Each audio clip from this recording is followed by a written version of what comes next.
fantastic. Thanks for writing. Thank and you, you write, my life under capitalism has been one of growth, opportunity, challenge, reward, failure, success, triumph, and I would not change a thing. This system we call free enterprise, also referred to as capitalism, is the best one ever invented. You came here from Cuba with your family back in September of 1962, and you were fleeing, you wanted asylum, you were fleeing what was going on in Cuba.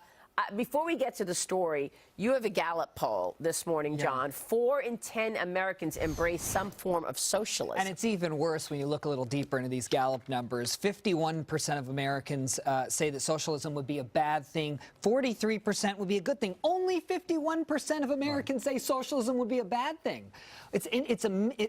There are mixed opinions, according to Gallup, on what Americans think about socialism. But I can tell you what's a couple key takeaways. One, 57% of Democrats in America say that socialism is a good thing. Wow, socialism is a good thing. You lived it. Socialism and then capitalism. Right. Go for it. Maria, look, it saddens me to even see the numbers that John is mentioning. I mean, it should be a 90-10% argument, or if not higher than that. Socialism is a sharing of the misery, as Winston Churchill said. And as Margaret Thatcher also said, that the problem with socialism is when you run out of other people's money. Right. And so it doesn't work.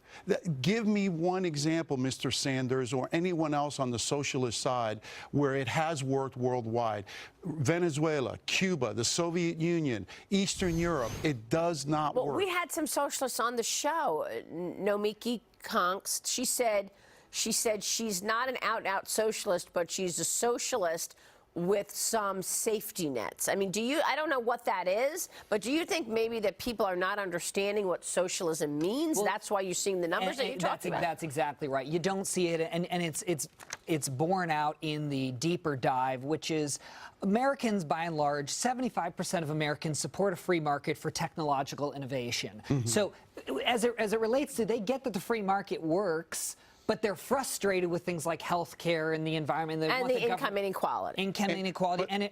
And protecting consumers online is a big thing as well. But Maria, this is the greatest wealth-generating country and system ever invented by man and womankind. It's not even in question. And it's messy. It's not, it can be messy. There's a joke in Spain that I'll cut it short. It says, when you ask a socialist, if you had 2 homes, would you give one to the party?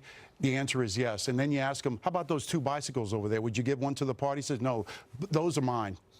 So that he actually has, and that he's worked for. No one wants to give what they've worked hard for to the government and the sharing of. So it doesn't work. I mean, and it's hypocritical. It's more insidious because when you have fully socialized medicine, you have a government and inept, megalomaniacal bureaucrats deciding who gets to live and who dies. That's what it boils down to. Again, it's price controls and it's rationing, and it's like, oh, well, you're 90, you're not going to get that cancer drug because, well, you're 90. And people laugh at me when I say that, but that's ultimately what has to happen. Because the government are making decisions about, the government is making decisions about you and how it will spend money on an MRI, on a cancer drug, whatever it is. It's the government's decision. Well, basically, these individuals want to turn the United States into New York City, and we can see what Bill de Blasio has done to this fine city.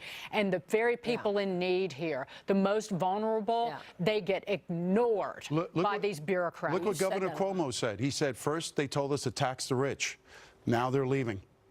And so, if socialism doesn't work. If Americans are upset with the influence of money on politics now, wait until it's socialized, because money will buy access and influence. Well, the money will go to the politicians. Yeah. There you go. And Maria, so look, I think this debate is over with, and I think hopefully our university systems will embrace the free enterprise system. I think that's what our students should be learning. Alex, thank you very much. Thank you, Maria. Thanks for having me on. For the op-ed and this conversation, Alex Sanchez. Coming up, 2020 vision. President Trump slamming Democrats at a Pennsylvania rally last night. Congressman Dan Muser is here. He was with the president last night. I'll be speaking with him. Then making the dough. Business is booming at Mod Pizza, one of the nation's fastest growing casual restaurant chains.